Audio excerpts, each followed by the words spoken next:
Well, the training and skills development is classified according to different categories, and that's outlined in the skills matrix.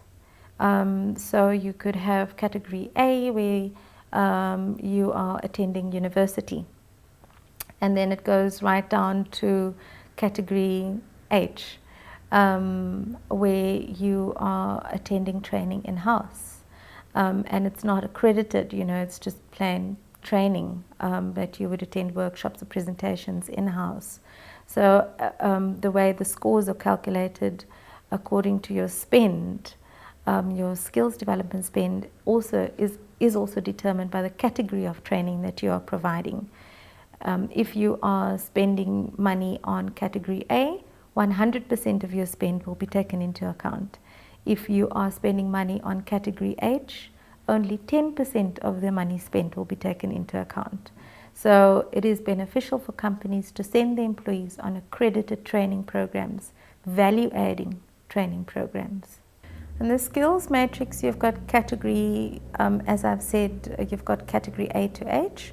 Your category A is your official higher learning institutions, universities, etc., where you're a full-time student.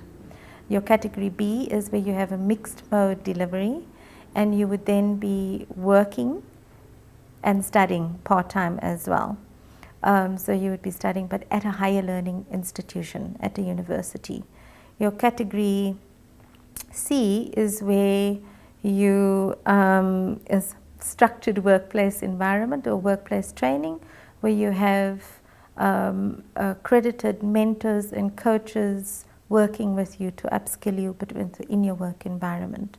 So once you do all of the workplace training, you still develop a portfolio of evidence, and that can then lead to a credit for should you want to go and learn at a learning institution. Then your category D is mixed mode delivery as well, and your mixed mode delivery in category D is where you're spending more time at the workplace. So your learnerships, apprenticeships are generally good examples of that, where you are at Technicon, but you have to have workplace training as part of your course. So that's how the different categories are defined. The benefit to having learnerships and apprenticeships and internships within your skill spend is that you bring in new talent into your business. You can identify new talent, potential new employees, without the commitment of actually having to employ them. So you have a learnership agreement for 12 months, you're paying them a stipend, so also a minimal of what you would pay a normal employee.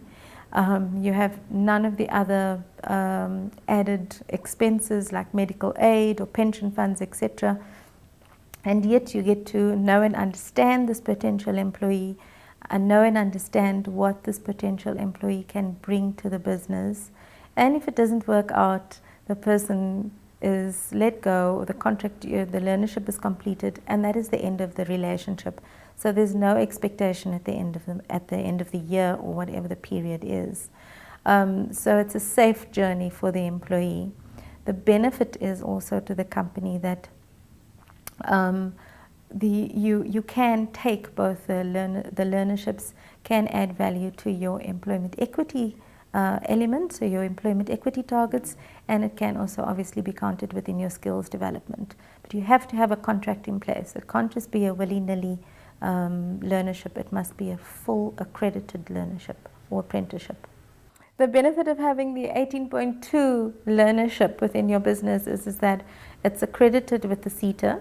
So your business is obviously as part of your skills development compliance. You are registered with the CETA. That's why you're paying your skills development levy, etc.